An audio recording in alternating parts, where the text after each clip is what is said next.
काँग्रेसमध्ये कितपत यश आलेलं आहे आणि पुढची तुमचं ध्येय धोरण काय असणार महापालिकेत? नाही, सांगली जिल्ह्यामध्ये आम्ही नगरपालिकेची निवडणूक ताकदीने लढलेलो आहे.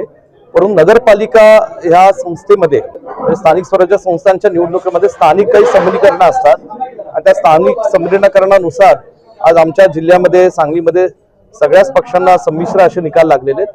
पण काँग्रेस पक्षाने निश्चितपणे या ठिकाणी नगरपालिकेमध्ये चांगले यश मिळालेले. महानगरपालिकेमध्ये आज आम्ही काँग्रेस पक्ष महाविकास आघाडी म्हणून कार्यकर्त्यांच्या बळावर ही निवडणूक ताकदीने हिमतीने लढू. सांगलीमध्ये सर्वसामान्यांचे अनेक प्रश्न आहेत, जे प्रश्न गेले अनेक वर्षांपासून सत्ताधाऱ्यांकडून सुटले गेले नाहीत. सांगली शहराच्या विकासाबाबतीत जाणीवपूर्वक सांगली शहरातल्या डालवलं जाते आणि हे असे महत्त्वाचे विषय सर्वसामान्य लोकांचे गोरगरिबांचे विषय घेऊन आम्ही जनतेसमोर जाऊ.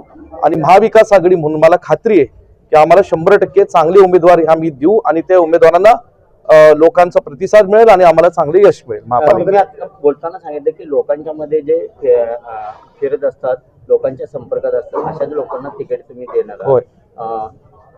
आता जयंत पाटील यांच्यासोबत तुमची तिकीट वाटपासंदर्भात काही चर्चा झाली? नाही, आमची राष्ट्रवादी शरद पवार साहेब गट आणि जिल्ह्याचे राष्ट्रवादीचे नेते जयंतराव पाटील साहेबांची चर्चा चालू आहे आणि ती सकारात्मक चर्चा आहे. दोन्ही पक्षाच्या कार्यकर्त्यांवर उमेदवारांना अन्याय होणार नाही या भूमिकेने आम्ही एकत्रितपणे सामोरे जातोय.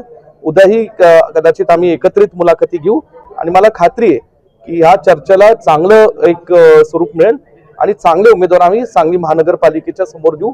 उमेदवार निश्चित करताना हा निकष महत्वाचा असतो की जो लोकांमध्ये काम करणारा कार्यकर्ता आहे, जो निष्ठावंत आहे, जो निवडणूक लढण्याची जिंकण्याची ज्यांच्या क्षमता आहे, असे या ठिकाणी मूळ म्हणजे निकष की लोकांमध्ये असणारा कार्यकर्ता, लोकांचे प्रश्न समजून घेणारा कार्यकर्ता, असे सगळे निकष पाहून उद्या मुलाखती घेतल्यानंतर त्यांना उमेदवारी दिल्या जाते. जिल्ह्यात आता मंगेश चव्हाण यांच्यावरून आता चर्चा सुरू झालेली आहे की मंगेश चव्हाण नाराज आहेत आणि इतर पक्ष. मंगेश चव्हाण इथंच आहेत. मंगेश चव्हाण इथंच आहेत. मंगेश चव्हाण हे अत्यंत धाडसी धडाडीचे सांगली शहरातले एक आमचे नेते आहेत. युवकांमध्ये त्यांची क्रेज आहे, त्यांचं एक संघटन कौशल्य युथ काँग्रेसमध्ये काम केलंय. अजिबात ते नाराज नाहीत. अपेक्षा अनेक कार्यकर्त्यांना होत्या सांगली शहरामध्ये, परंतु आता एकदा जेव्हा निर्णय होतो तो आम्ही निर्णय घेत असताना सगळ्यांना विश्वासात घेतलेला आहे.